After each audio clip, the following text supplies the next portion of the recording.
Hola, bienvenidos a otro viernes de entrevista en la comunicación que transforma.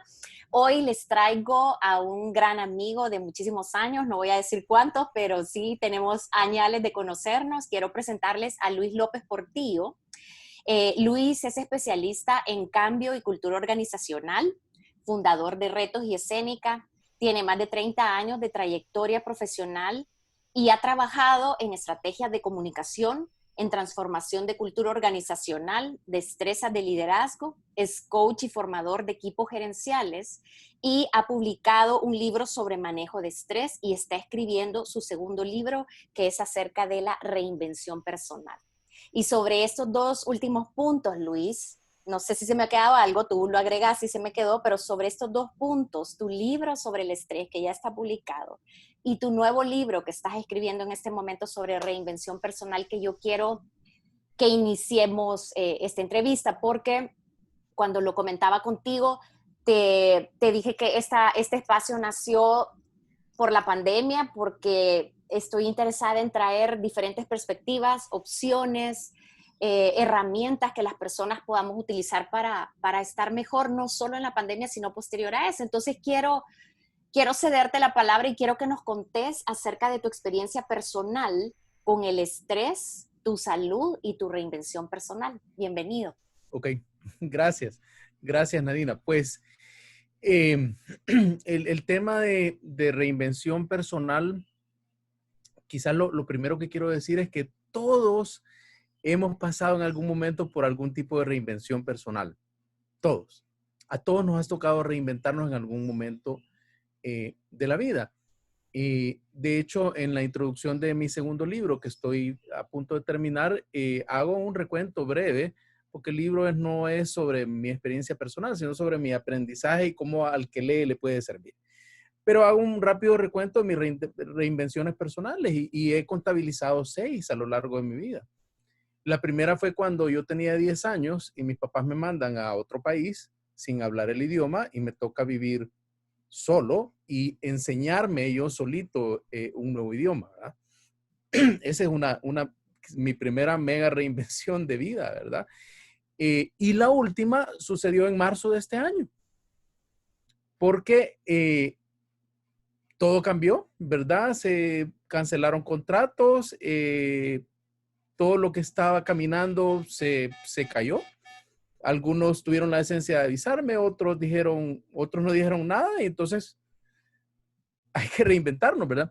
Y yo estaba muy entusiasmado a mediados de marzo porque justo el 14 de febrero ya había publicado mi primer libro, ¿verdad? Después de años de darle, tengo que escribir un libro, tengo que escribirlo, quiero escribir un libro, y finalmente en el 2019, que era parte de una reinvención, pero una reinvención que iba a ritmo lento, finalmente me senté a escribir el libro, tardé 6 meses en escribirlo y el 14 de febrero se había publicado, el 14 de febrero de este año. Solo está en Amazon, está en digital y está en físico, ¿verdad? Eso fue el 14 de febrero y un mes después el libro trata sobre estrés en tu lugar de trabajo. Y a mediados de marzo cerraron todos los lugares de trabajo en todo el mundo. Ya, entonces mi libro se vuelve, que está escrito para el mundo, se vuelve temporalmente irrelevante, porque todos estamos encerrados en la casa.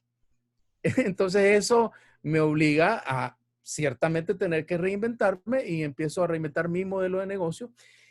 Y yo trabajo mucho en crisis, yo he trabajado mucho en manejo de crisis, y eso está vinculado con el tema de estrés que ya vamos a tocar. Uh-huh, uh-huh. Pero empiezo a trabajar con 2 clientes muy cercanos mira, nos cerraron, ¿verdad? ¿Qué hacemos?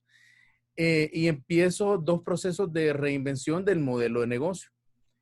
Pero a la vez yo tengo que reinventar mi negocio y tengo que reinventar mi planteamiento, mi oferta de valor profesional. Entonces lo que hice, yo creo, o sea, yo siempre digo que soy un creador, o sea, a mí no me cuesta trabajo crear y me gusta crear, me gusta más que copiar. Entonces, lo que hice es que le hice una ingeniería en reversa a lo que me había funcionado a mí, a lo que había funcionado gente conocida, celebridades, empresarios, y lo que le había funcionado a muchos de mis clientes de coaching en los últimos 5 o 6 años, porque yo he visto esas transformaciones. Uno de coach es un facilitador, pero al final lo que tú ves es cuando la gente logra hacer clic, ¿verdad? Y tomar decisiones y cambiar sus creencias y cambiar sus cuentos y iniciar una transformación que es estrictamente personal. Entonces yo lo que hice fue una ingeniería en reversa y creé como un esquema, un framework, ¿vea? Un paso a paso de cómo es la mejor forma, cuál es la forma más efectiva de reinventarse. Y eso se llama The Restart Mindset. Entonces lo que hice para entenderlo y para descifrarlo y para detallarlo es que me puse a escribir un nuevo libro. Eso fue en la tercera semana de marzo, después que nos encerraron. Y he estado en eso y estoy Plena ya en... creación. ¿Perdón? Estás en plena creación en este momento, Luis. Sí, entonces, pero fíjate que ya di un par de webinars sobre el modelo y ya yo lo tengo, pero en el libro, o sea, lo vas explicando y vas poniendo ejercicios y todo esto, pero ya lo empecé a ocupar con mis clientes aquí, o sea, cómo te reinventas a título personal o cómo reinventas el negocio. Entonces hay un modelo que es un poquito distinto para tu modelo de negocio. Pero mi perspectiva en esto es que si quieres reinventar un modelo de negocio, tenés que pasar por una reinvención personal, ¿verdad? Porque no puedes hacer algo nuevo con tu vieja versión. Esa es como mi teoría, ¿verdad? Así es que aquí se une todo lo de la pandemia. Mucho de lo que escribí en el primer libro me ha servido para este segundo libro, es decir, no empecé de cero, ¿verdad? O sea, había material que ya me servía porque mucho de lo que hablo es de cómo usar tus recursos mentales, es de tu psicología. Porque ninguna transformación personal, ninguna reinvención pasa si no ajustas algo aquí de quién crees que sos. Exactamente. Y me parece súper interesante. Yo tengo la creencia de que una de las cuestiones más difíciles para una persona o para una persona que se considera un líder o para una persona que naturalmente es un líder es autoliderarse, autodirigirse a sí mismo, ¿verdad? Porque es muy fácil decirle a los demás qué hacer cuando no estás involucrado emocionalmente con el estrés, con los problemas, cuando no son tuyos, es muchísimo más fácil salirte y dar recomendaciones y que la gente, pues, si confía en ti, lo siga, ¿verdad? O acompañarlo o ayudarle a la persona a clarificar. Pero verte a ti mismo, yo creo que es una de las cosas más difíciles para cualquier persona que dirige una familia, una comunidad, un político o una empresa, no importa lo que dirijas, pero saber reconocerte a ti mismo y autogestionarte es complejo. Contanos si pudieras hablarnos en términos generales de los pasos para reinventarse y cómo lo hiciste tú o cómo lo planteas tú a nivel personal, sobre todo, ¿verdad? Sobre todo porque decís que es súper importante que la persona se reinvente antes de pretender reinventar una empresa, ¿verdad?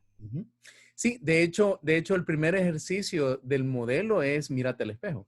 Ese es el primer ejercicio porque, y un poco el planteamiento es, vaya, si la pandemia te alteró todo y tenés que reinventarte, hay mucha gente que se ha quedado sin trabajo. Ya hay mucha gente que después de lo que ha vivido está diciendo yo me tengo que cambiar de trabajo, me tengo que cambiar de empresa, me tengo que cambiar de carrera, tengo que regresar a estudiar, lo que sea, pero no es fácil, o sea, hoy es un momento, pero algo tengo que hacer diferente si no estoy cómodo con lo que tengo. Pero el mejor ejemplo es cuando te has quedado sin trabajo, ¿verdad? Que le está pasando a millones de personas en el mundo. Eh, y es, ok, muy probablemente yo había caído en unos patrones de comportamiento que hoy ya no me sirven. Entonces, lo primero que tengo que hacer es mirarme al espejo y desaprender aquello, porque aquello ya no me sirve para lo nuevo. Entonces, tenés que deshacerte de esa vieja historia y contarte una nueva. O sea, hay una transformación de identidad, hay una transformación de quién crees que sos. Y eso, lo que yo digo, lo que yo planteo en el modelo es como dos pasos. Primero, evolucionar lo que pasa aquí y después tomar acción en tu nuevo propósito, en tu nueva meta. Entonces, el Restart Mindset es un acrónimo, formé un acrónimo con las letras de Restart. Y básicamente la primera parte es verte en el espejo, o sea, aprender, o sea, verte quién sos, desaprender, el segundo paso. Y el tercer paso es aceptar lo que tenés enfrente, ¿verdad? Porque aquí hay mucha gente que vive quejándose a la puchica, ¿cuándo vamos a salir? ¿Cuándo esto? ¿Cuándo lo otro? No puede ser. La gente se está muriendo, la gente se está quedando sin trabajo. Sí, pero si te metes en todo esto, no, o sea, no puedes liderar, y lo que tú planteas de autoridad, no puedes liderar tu reinvención personal. Y sí, ¿verdad? O sea, es muy triste todo lo que está pasando, pero si te enfrascas en todo eso, eh, no puedes hacer el switch necesario aquí para hacer lo que tenés que hacer o lo que querés hacer. Luego viene el tema de aceptación, es importante. Luego el tema de rebobinar y recalibrar tu propósito. ¿Qué es lo que querés? ¿Qué es lo que querés ahora? ¿Qué es lo que vas a hacer ahora? Y yo siempre digo, no hay mejor cambio que el cambio obligado. ¿Verdad? Porque es el punto de partida. En mi segundo libro, el punto de partida es cuando te ves obligado a cambiar, ahí encontrás la energía y encontrás la motivación, porque no te queda de otra. Mira, yo tuve la oportunidad de asistir a tu taller que me encantó, Luis. Y en ese punto yo no estoy de acuerdo con vos y me encantaría que lo discutiéramos. ¿En cuál Eh, punto? en el punto de que cuando te ves obligado es más fácil cambiar.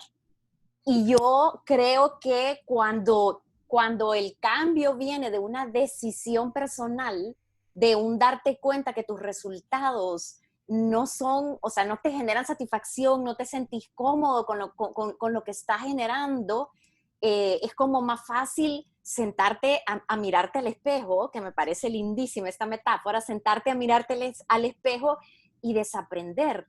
Me encantaría que tuviéramos ahí un diálogo sobre estas dos ideas. Me parece fascinante que tú propongas esto, ¿verdad? Va, Porque creo, tú conoces de tus clientes de coaching o de tus amistades o de tu ambiente laboral, tú conoces a alguien que ha dicho, tengo que ponerme a dieta, me voy a poner a dieta. Y lo volvés a ver a esa persona 1 año, 2 años, 3 años después y y sigue sigue igual. diciéndolo, pero no lo hace. Fíjate, Entonces, ajá, bueno, no, generalmente a mí lo que me sucede, Luis, con eso es que la gente más bien busca el cambio y busca ayuda externa porque hay algo que le está pasando que no tiene claridad qué es. Entonces dice, necesito a alguien. Lo que he observado que me parece bien interesante es que a la gente no le gusta el término psicólogo, porque los psicólogos es como hemos malentendido que pareciera como que estás loco si tenés que ir donde un psicólogo, cuando es todo lo contrario, ¿verdad? Una persona responsable va. Entonces siento que generalmente el caos te impulsa a buscar salir del caos, porque yo creo que casi nadie le gusta estar en el caos, te impulsa a salir del caos. Muchas veces no sabes cómo y ahí es donde buscas la ayuda o de un coach o un psicólogo o un amigo, un consejero, un mentor. Esa es la experiencia que he tenido, pero me llamó poderosísimamente la atención tu idea acerca de, de que algo externo te obliga a cambiar, ¿verdad? Eso me parece, que quisiera que profundizara sobre esa idea porque es interesante. ok, en realidad hay un detonante externo, pero lo que genera el cambio es interno. Y te pongo un ejemplo personal. Y cuando yo pongo a analizar mis reinvenciones personales, siempre hay una condición en el entorno que que casi que me obliga. Ahora, aún, aún, aún existiendo ese detonante externo, tú pudieras internamente escoger no hacerlo. Y de hecho es un poco lo que me pasó yo en el 2013 por razones de salud, porque el estrés me llevó a una enfermedad psicosomática, yo tuve que cambiar de estilo de vida. pero yo tardé cerca de 2 años en tomar la decisión, ¿verdad? O sea, ¿Por yo qué ya te sabía que tardaste tenía, tanto? ¿Por qué te tardaste tanto? ¿Qué pasaba por tu cabeza? por eso, porque no, o sea, porque no encontrás, porque falta el detonante interno. Ok, sí, o sea, es como estás viendo señales, pero estás ignorando las señales hasta que llega algo que no puedes ignorar. Sí, Ujú. en este caso lo que yo no pude ignorar fue la muerte de un primo. Bien era tío, pero teníamos, me llevaba 2 años, entonces yo a todos ellos los había visto siempre como primos, porque por el tema de edad. Y él murió a los 50 años. Eh, y cuando estábamos en la vela, su hermano mayor, que es médico interno y que es mi médico de segunda opinión, que un año antes me había dado una segunda opinión sobre un diagnóstico de síndrome metabólico, presión alta y todo eso. Eh, entonces, cuando estábamos en la vela, él me dice, Fernando, se llamaba Fernando, Fernando tenía la misma condición que te diagnostiqué hace un año a ti. Entonces, ese fue mi detonante interno. Ok, ok. Eso fue lo que la circunstancia externa que te convenció a ti que tenías que hacer algo. Sí, pero fue una decisión y ya me habían dicho, o sea, ya me habían dicho que el estrés me iba a seguir enfermando, ¿verdad? Entonces, habían pasado solo unos meses que me habían diagnosticado una enfermedad psicosomática, pero todavía no había tomado acción hasta ese. El siguiente día me fue a inscribir al gimnasio y desde ese entonces no he parado de hacer ejercicios todos los días. ¿Por qué? Que es el último paso de mi modelo de reinvención. El último paso es, ok, tus nuevos hábitos que cuesta construirlos, tenés que repetir, repetir, repetir, repetir hasta que se conviertan en estilo de vida, que es el último paso. Que es lo que a mí siempre me ha pasado en mis procesos de reinvención y es lo que he visto que le ha pasado a mis clientes de coaching o a equipos de liderazgo con los que he trabajado. Al final, los nuevos hábitos que cuestan, que vienen de un proceso de rebobinamiento interno, tenés que asegurarte que se vuelvan estilo de vida, porque si no, vas a rebotar, vas a retroceder. Exacto. Sí, sí, sí, Entonces sí. yo al día de hoy, 7 años después, yo hago ejercicio todos los días. O Y sea, tú, perdón, termina la idea. sí, los nuevos hábitos de alimentación los mantengo al día de hoy. Mis hábitos, un año después me metí a trabajar aquí y empecé con meditación y otras cosas y todo eso lo sigo haciendo. O sea, se volvió mi nuevo estilo de vida porque si no, no es sostenible. O sea, en 7 años, esa circunstancia externa te hizo verte al espejo, te hizo desaprender hábitos alimenticios, físicos, mentales, emocionales y en el camino y accionaste hasta que los convertiste en hábitos permanentes. Correcto. Y ponerme un propósito, ¿verdad? Y en este caso, yo me puse una meta de peso, ¿verdad? Porque el peso era el detonante de todo.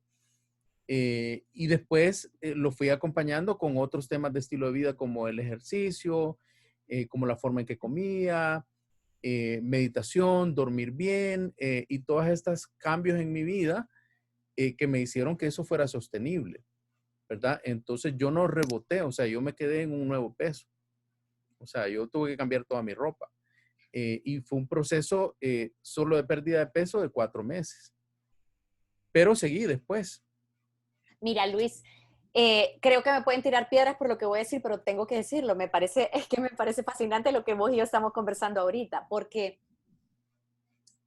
voy a hablar, no quiero hablar de género, voy a hablar de la energía masculina, que yo personalmente me considero una mujer con una energía masculina bien activa, porque yo cuando me propongo algo voy y lo consigo. Y hablamos de energía masculina que es activa, que va y busca lo que quiere, que es ordenada, que es activa sobre todo, ¿verdad? Entonces, estoy observando, no sé si esto se puede llamar un patrón, pero Luis, pasaste 2 años, 2 años y medio con esta condición, no viéndola hasta que algo sumamente poderoso como la muerte de tu pariente y que el doctor te dijera, esta es la misma condición que vos tenés, que te hizo hacer un cambio radical que ahora, 7 años después, nunca has vuelto a ver hacia atrás.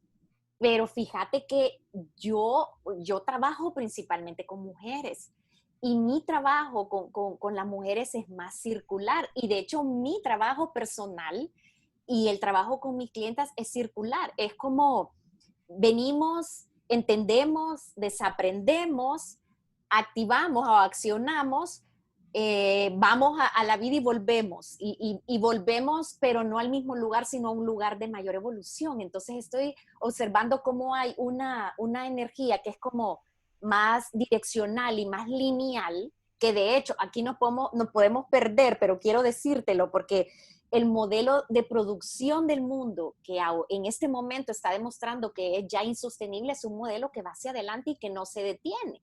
En cambio, se está como invitando a tener un modelo más circular, ¿verdad? En donde vas avanzando y vas cuidando de las partes que probablemente no van avanzando al mismo ritmo. Estoy viendo eso porque no sé si tú trabajas o has tenido clientas mujeres, me da la impresión que trabajas más con hombres y yo con mujeres y mira qué interesante. ¿Qué pensás de eso? Me parece una hipótesis interesante. Mira, no, sí trabajo con mujeres, de hecho trabajo, creo que mitad y mitad, o sea, Ujú. trabajo con muchas mujeres empresarias o con gerentes de recursos humanos, gerentes generales mujeres. eh, y la verdad es que no, yo creo que no existen procesos lineales, esa es mi opinión. Okay, O sea, okay. que lo que existe son procesos imperfectos. Ujú. ¿Verdad? Y lo que necesitas tener es la energía enfocada. Yo siempre hablo mucho de cómo tenés que entrenar, que es como el quinto paso en mi modelo, es entrenar el músculo de la atención. O sea, ¿a qué le pones atención? Porque donde pones la atención, ahí va tu energía. Total. Entonces, esto es como las distracciones, o sea, vivimos rodeados de distracciones, ¿verdad? O sea, yo soy una persona cuya mente fácilmente ¿verdad? O sea, yo si quiero trabajar una hora en mi libro, tengo que desconectar todo porque si no estoy pendiente, ¿verdad? Entonces yo creo que los procesos de mejora, tanto en empresas como personales, son imperfectos, ¿verdad? Yo no me metería mucho a que si son lineales o circulares, son imperfectos. Sí. Y es tu energía y es tu atención mental lo que determina si no dejas que te distraigan o no dejas que te desanime una pérdida. Si una semana en vez de rebajar, volviste a subir 2 libras, ¿verdad? O sea, hay que meterle más la otra semana, pero al final es la fortaleza mental y nuestra capacidad de regresar nuestra atención donde importa. ¿No? Quiero Porque hacerte una pregunta con eso porque de verdad sí es difícil los hábitos, sí es difícil el cambio, sí es complejo tomar la decisión, sí es complejo el enfoque. ¿Qué pesó más en en tu compromiso con tu mejora? ¿Un estado mental o una emoción como el miedo a morir? ¿Qué pesó? O a enfermarte más hasta fallecer. ¿Qué pesó más fíjate que al final eso es irrelevante. Yo soy fiel creyente y es toda la parte final de mi libro de hábitos y estilos de vida. Soy un fiel creyente en que tenés que ponerte trampas, ¿verdad? Ajá. Y yo para rebajar, para rebajar y para cambiar el estilo de vida tuve que ponerme trampitas. Y entonces eso es lo que voy explicando en el método, o sea, porque ¿Qué es una trampa? ¿Qué es una tu trampa? viejo yo es fuerte, o sea, vas a regresar a los viejos hábitos. Entonces tenerte poniendo trampitas para manipular tus químicos. ¿Verdad? Ese es como mi perspectiva de esto. Y en la construcción de hábitos, hay mucha ciencia hoy, ¿verdad? Y me encanta todo ese tema de la ciencia de construcción de hábitos y todos te dicen, todos los autores, hay como 3 autores súper buenos, ¿verdad? Y le ponen diferentes nombres, pero al final toda la ciencia del circulito o circulito vicioso o circulito virtuoso de los hábitos tiene que ver con recompensas químicas. Entonces, cuando yo digo trampas, es que tenés que hacerte la trampita para sentirte bien. Y pequeños pasos y pequeñas victorias y pequeñas ganancias. Y esa química te va haciendo una adicción positiva. ¿Verdad? Ah, Porque nuestros hábitos no son más que adicciones. Sí, sí, sí, sí. Y vas Nuestros creando malos hábitos la son ventana adicción. neuronal, una vez lo vas repitiendo y repitiendo. Exactamente. Pero también las emociones inciden en ese, o sea, inciden muchísimo, ¿verdad? Cuando en el cambio de una avenida neuronal en tu mente. No, no, por eso, pero la refuerza. O sea, el estado Ujú, emocional lo refuerza. ujú. Entonces lo Es- volvés un circulito virtuoso. Entonces, sí, rebajé 3 libras esta semana, una más de lo que me había propuesto. Yes. Y Mira, seguís. háblame, explícame, contanos acerca de un par de trampas, sobre todo con el tema de la alimentación, que es un tema para muchas personas, ¿verdad? Es un issue bien grande. Fíjate que la que yo siempre cuento en mis seminarios y en mis capacitaciones es esta programación que yo tenía de que mi papá nos había criado a mis hermanos y a mí Ujú. a decirnos que lo que te ponen, o sea, lo que tenés en el plato, lo que hay en la mesa, tenés que comértelo porque hay niños en otras partes del mundo que no tienen que comer, entonces tenés que comerte todo. La culpa. Sí, y me metían vitaminas porque yo era bien delgadito y entonces después esas vitaminas explotaron en algún momento. Pero la cosa es que yo me quedé programado a que todo lo que está que tenés que dejar el plato limpio. Y la otra programación con la que tuve que lidiar y ponerme trampa es que la costumbre, por lo menos en mi casa, así había sido, en mi casa, la casa de mis papás y la casa mía, es que si te sirven una porción de pollo, por decir algo, ahí hay más pollo en el centro. Entonces, si te quedas con hambre, puedes agarrar más, puedes repetirte. Entonces, 2 trampas que yo me hice, 3 trampas, una que es más fisiológica, que es comer 5 o 6 veces al día en vez de 3. Y que es deliberado, o sea, no es que me dio hambre a media mañana y voy a comer algo, no, es deliberado. Comes el desayuno, te quedas con hambre y no pasa nada, no pasa nada. Y a las 10 y media de la mañana comes una semilla o comes algo, pero ya está programado, es deliberado porque volvés a poner a funcionar tu, tu metabolismo. Esa es una. La otra es que yo literalmente, mi esposa y yo entrenamos a la empleada que nos ayuda en la casa. Y entonces ella sí me empezó a servir la mitad. Y claro, los primeros días costaban, ¿verdad? Pero tuvimos que educarla a ella. Entonces, poquitas, las porciones chiquititas. Pero mire, don Luis se va a quedar con hambre. Sí, me voy a quedar con hambre, no te preocupes. Y el tercer truco es no ponga nada en la mesa.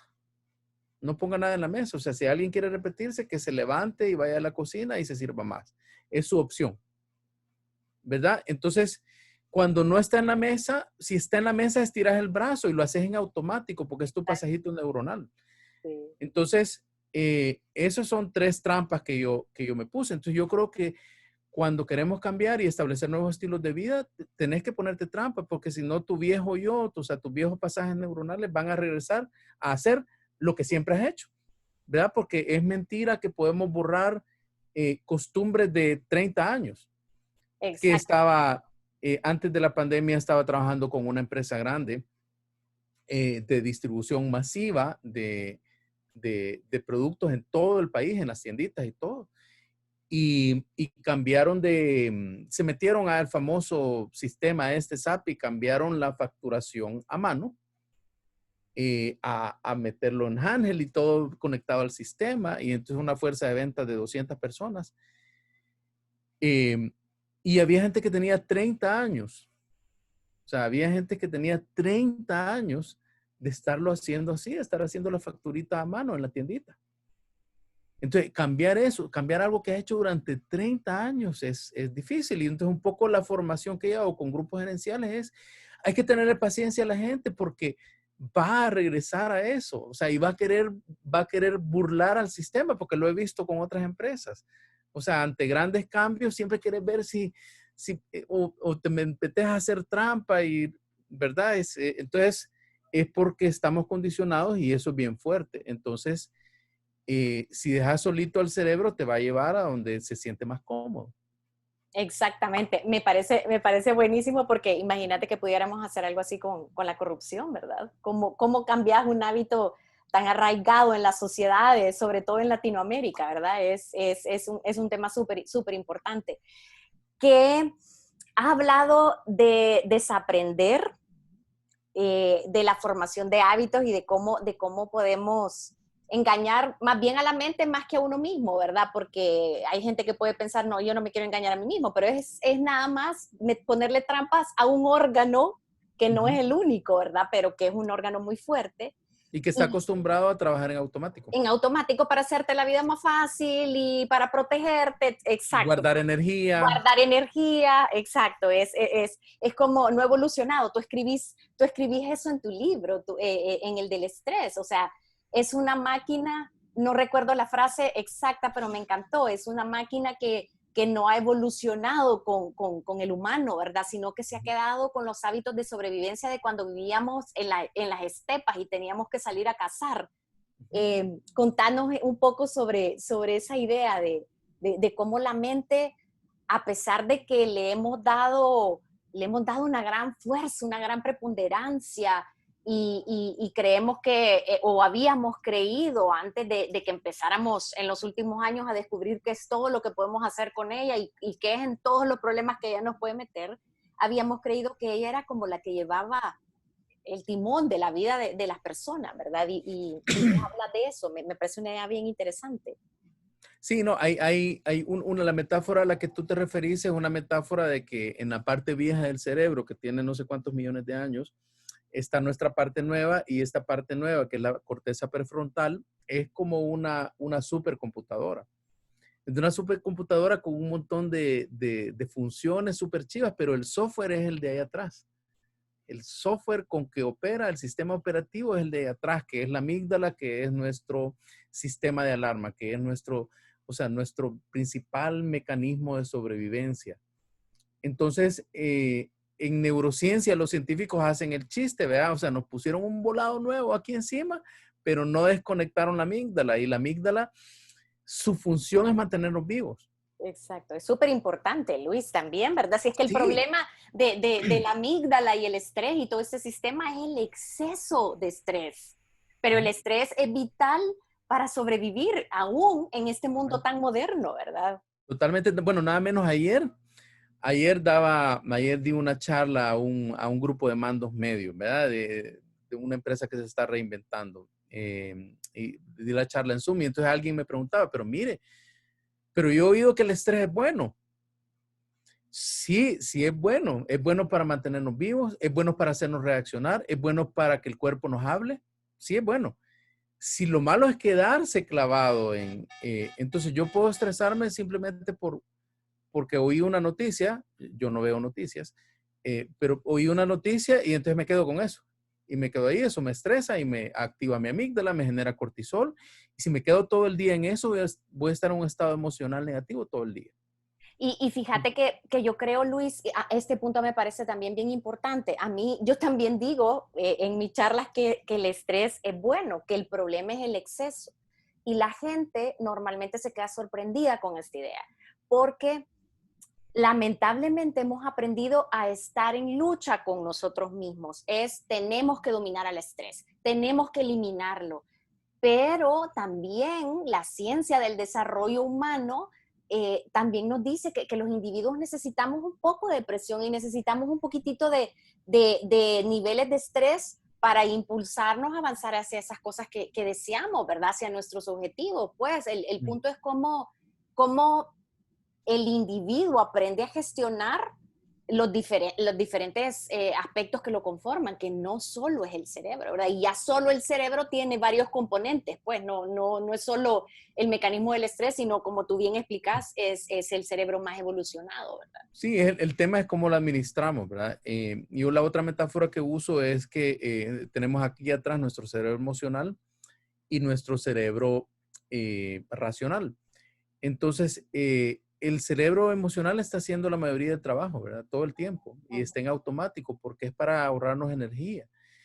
Entonces, yo lo que hago es esta distinción, que el cerebro emocional, el que tenemos aquí atrás, es la mente pensante, ¿verdad? Porque además nos está metiendo pensamientos que no son deliberados, o sea, no los trae uno, o sea, vienen ahí, pum, pum, pum, pum, pum, entre 50,000 y 70,000 al día, Sí. de los cuales el 80% son las mismas. O sea, pensamos, yo siempre digo en mis seminarios, vivimos pensando las mismas babosadas todos los días.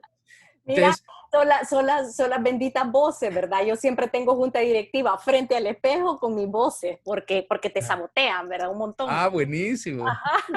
Tengo junta, viene a veces Neto, mi esposo, y me dice, ¿te estás bien? Está en junta. Y yo, sí, no me interrumpas, por favor, porque para controlarla, porque mira, me parece fascinante este punto, a ver qué opinas. Las emociones son importantísimas, ¿verdad? Pero también hemos aprendido a combatirlas, a dominarlas, a creer que las podemos ocultar.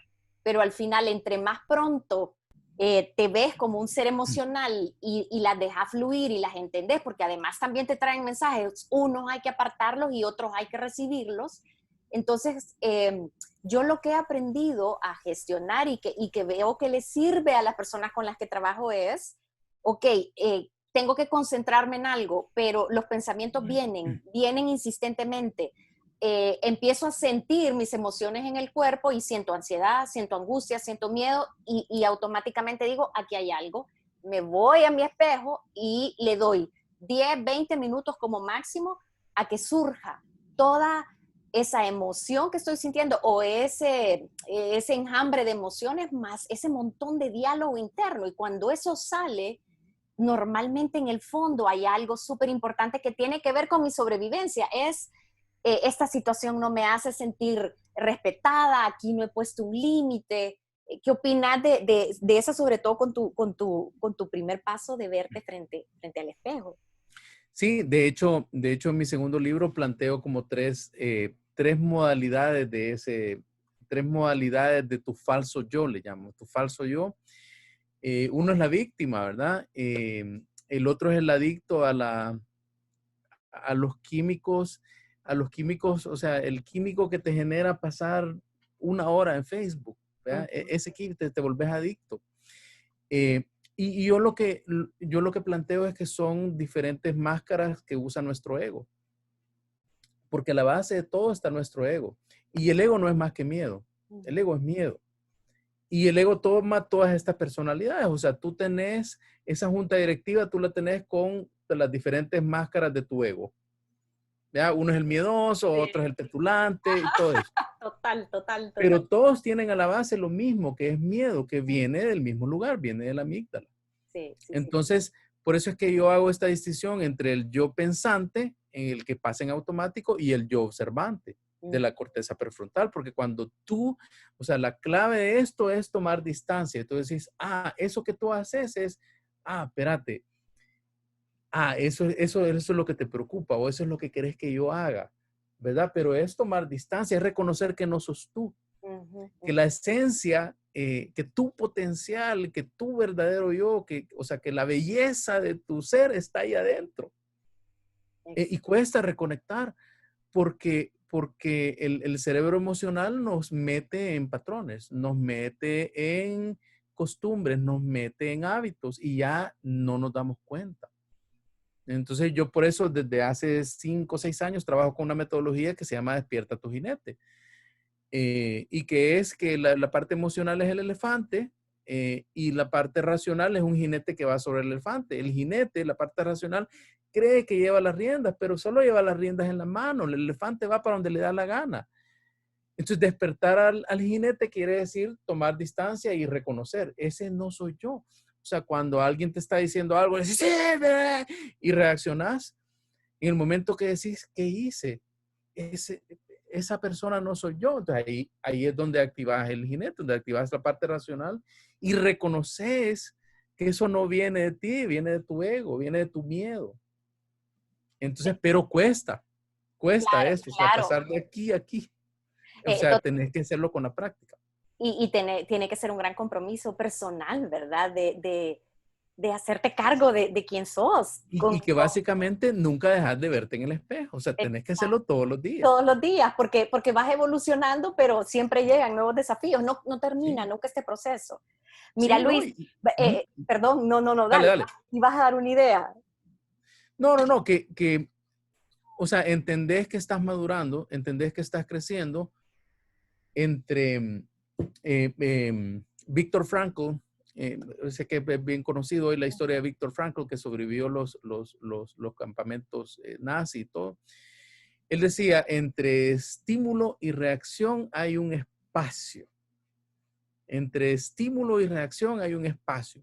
Entonces, la gran señal de crecimiento, yo hago un ejercicio bien bonito con cuadros gerenciales en las empresas, es que tenés que ir reduciendo ese espacio, ¿verdad? Y uno de los ejemplos que yo pongo que en sus años de adolescencia, mi segunda hija me costaba mi relación con ella. Hoy vive fuera, nos llevamos súper bien, o sea, mejoramos la relación, pero cuando ella estaba de 14, 15 años, que era difícil, y yo no había tenido el crecimiento que estoy consiguiendo hoy, yo reaccionaba, yo me enojaba, tarará. Entonces, el espacio era bien amplio y necesitaba la ayuda de mi esposa que me dijera, mira, fíjate que hoy en la cena le contestaste bien feo a la niña. Ok, no lo vi. Ujú. No me di cuenta. Tu punto ciego, Y sí. vas acortando ese espacio. Entonces, de repente, vas acortando ese espacio y de repente decís, ¡ah! Y me sucede con mi hijo de 11 años. ¡Ah! Hijo, perdona, reaccioné bien feo, pero ya te toma segundos. Entonces, de no verlo, que alguien te lo tenga que señalar, a tardarte 24 horas, a tardarte horas, a tardarte minutos, a tardarte 3 segundos en verlo y decirle, hijo, perdona que te contesté así. Ay, qué hermoso. Eso es ir despertando al jinete, ir Qué acortando ese espacio. Y en un seminario, hace como 2 años, me dice un gerente, él era el gerente de supervisión de una planta. Una persona bien autóctona, pero con bastante conocimiento empírico. ¿Verdad? Y me dice, levanta la mano, mire, licenciado, yo a eso le llamo mecha corta. Entonces, lo que estoy entendiendo es que hay que ir alargando la mecha. Sí, Qué al divino. verlo del otro lado, alargar la mecha. Sí, Sí, que sí, no seas mecha totalmente. corta, que lo haga, porque tenés el estímulo y respirás. Y cuesta llegar a eso, cuesta llegar a donde no reaccionás. Exactamente. Mira, Luis, em, creo que en realidad no es fácil.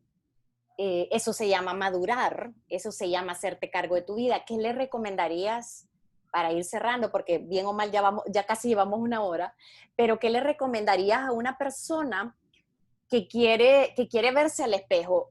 Y yo sé que hay a veces mucha culpa, porque cuando empezás a reconocer tus patrones, cuando empezás a observar tus puntos ciegos, te das cuenta que en el proceso has hecho daño, has hecho cosas que no están bien. ¿Qué le recomendarías a una persona para que no tenga miedo y decida verse al espejo? Porque si no lo hace conscientemente, la vida se va a encargar de que lo haga de una u otra manera, ¿verdad? ¿Qué recomendaciones les daría como para empezar a verse al espejo, como para que no se sienta abrumado que tiene que hacer un cambio tan radical, pero por lo menos observarse a sí mismo o a sí misma es ya un gran paso, ¿verdad? Mira, la mejor forma es pedir ayuda, o sea, es bien difícil hacerlo uno solo, bien difícil.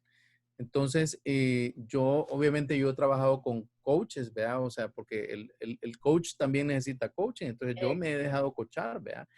Pero al principio, cuando yo empecé con este proceso, sobre todo de reacciones emocionales, quien me ayudó muchísimo fue mi esposa. Pero teníamos un mutuo acuerdo, porque de repente hacerte una observación, la otra persona lo puede tomar como que te están atacando, a tu amígdala reacciona y ¿por qué me estás atacando? Entonces tenemos un acuerdo, hasta el día de hoy tenemos un acuerdo y tenemos un acuerdo de decirnos las cosas positivas y decirnos, mira, fíjate que ahí pudiste haberlo hecho mejor. Pero es un acuerdo de mutua ayuda. Ujú, Entonces a mí mi esposa me ayudó mucho a verme. ujú. E- Y, y, y lo mismo recomiendo en lugares de trabajo es buscar a alguien que le tengas confianza, a alguien que te quiere bien, ¿vean? No en el sentido de amor, sino a alguien que te aprecia en el trabajo. Pero tiene que salir de ti, Sí, sí, porque cuando das opiniones que no son no solicitadas, solicitadas. no está bien, no está bien. O sea, no deberíamos de estar dando recomendaciones cuando alguien no nos ha dado la autorización, ¿verdad? De que le digamos qué pensamos acerca de algo, pues. Entonces, eso Ujú. yo creo que es la forma más rápida, a mi juicio, pero tiene que salir de ti, tenés que estar dispuesto a oír, porque al día de hoy, cuando mi esposa me hace una crítica, o sea, mi cortisol, mi amígdala es, entonces, mi primera, y ella ya lo sabe, o sea, ella lo entendió. O sea, tener claro que mi primera reacción facial es la de la amígdala, que Ujú. no le gusta. No le gusta, Y pues. sobre todo por un tema de background mío, ¿verdad? Sí. Que nunca me ha gustado que me regañen o que me digan las Y te cosas. ¿Verdad? digan Yo qué por hacer. eso hace 16 años me independicé porque yo Ajá. no. Sigo tus pasos por eso, vos, la rebeldía natural en que es Pero, pero, entonces la reacción inicial es de mi elefante, la reacción inicial es emocional, pero yo lo subo, o sea, yo aprendí a subirlo aquí y tener razón. Ujú. Tener razón, o sea, racionalmente, tener razón. Y mi primera reacción, que es automática, es, porque ahí está el pasaje neuronal, o sea, son 45 años de que no te gusta que te digan nada. Sí, exacto. No, y además tu Pues, mecanismo del estrés no va a dejar de operar, pues. Siempre, siempre va a estar alerta y así opera. Yo así creo que es opera. difícil cambiarle su naturaleza. Es como querer cambiarle la naturaleza a un perro que le tiras una patada, te va a atacar, ¿verdad? Porque es natural defenderse. Creo que Así es. ese es la amígdala y todo el sistema límbico y el cerebro primitivo es los pone de tú a tú con el resto de los seres en el mundo animal, ¿verdad? Es Sí, ahí es donde por, estamos en lo mismo y de ahí empezamos a evolucionar como humanidad. sí. Y yo siempre digo en ambientes laborales, vaya, un regaño de tu jefe para el cerebro, para la amígdala, es igual que viene un animal a quererte comer, es lo mismo. Sí, El sí, sí. cerebro, no, el cerebro emocional no distingue eso, el cerebro emocional siempre te va a cuidar. Entonces el regaño del jefe es como que me voy a morir, me voy a morir. Entonces si no me defiendo, o sea, si no lo muerdo yo de regreso, me va a matar. Esa es la reacción. Entonces el cerebro no distingue. Y la otra cosa importante es que el cerebro emocional no distingue entre realidad y ficción. Sí. Entonces cuando nos metemos un tema, un pensamiento y lo estamos repitiendo, lo estamos repitiendo, lo estamos repitiendo, o sea, la reacción de estrés es igual como que tuviéramos un estímulo real. Sí, Pero no, el estímulo es imaginario, o sea, es un pensamiento que le imaginario. estamos dando vuelta. Entonces yo siempre digo, la principal fuente de estrés son nuestros propios pensamientos. Sí, totalmente, totalmente, sí. Yo con la pandemia, para mí la naturaleza es vital para mover mi energía y para relajarme y para alimentarme. Y lo que hice fue dejar de ver las noticias, salirme o poner en silencio un montón de chats y todavía lo sigo haciendo e imaginarme el espacio en la naturaleza del pueblo a donde generalmente íbamos antes de la pandemia. Y solo imaginarme ese espacio verde me cambiaba la fisiología y el estado de ánimo automáticamente, ¿verdad? Entonces, depende de cada uno, ¿verdad? Luisillo, puchica, súper interesante la conversación, tus libros, tus proyectos, la manera en cómo organizas tus herramientas para apoyar a las personas. Solo quiero pedirte un mensaje de cierre para quienes nos escuchan sobre todo este montón de cosas maravillosas que has hecho a lo largo de tus 30 años de vida profesional. Sí, a ver, yo lo que siento es que la pandemia, yo he trabajado 25 años en manejo de crisis, ¿verdad? De hecho, tomarme muy a pecho las crisis de los clientes es lo que me llevó a estrés crónico. Pero lo que yo estoy viendo es que la pandemia y la disrupción que está generando en nuestras vidas, o lo vemos como una gran tragedia o lo vemos como un trampolín para reinventarnos. Eso es lo que yo estoy haciendo y estoy tratando de ayudarle a mis clientes de empresas y clientes de coaching con ese enfoque. ¿Qué podemos sacar de bueno de esto? O sea, ¿cómo me reinvento a partir de esto? Porque el mundo ya no va a ser igual. Exacto. Entonces, la lógica de esto es, salgamos cuando salgamos, que no importa cuándo es lo que es, pero salgamos mejores de esto, ¿verdad? Esa es la gran oportunidad que yo veo. Eh, Pero eso arranca haciéndote un autoanálisis de dónde estás y dónde quieres estar, ¿verdad? Y después viene la parte de la aceptación de las cosas, de tu redireccionamiento de energía, tu construcción de hábitos hasta que llegues poco a poco a un estilo de vida nuevo, ¿verdad? Gracias, Luis. Muchísimas gracias. Bueno, hoy es viernes de Comunicación que Transforma, una conversación transformadora sin duda alguna. Quiero invitarlos a que se suscriban en nadinarribas.com, donde comparto semanalmente información relacionada con comunicaciones, poder personal, poder femenino, liderazgo. Así es que los espero en nadinarribas.com. Gracias.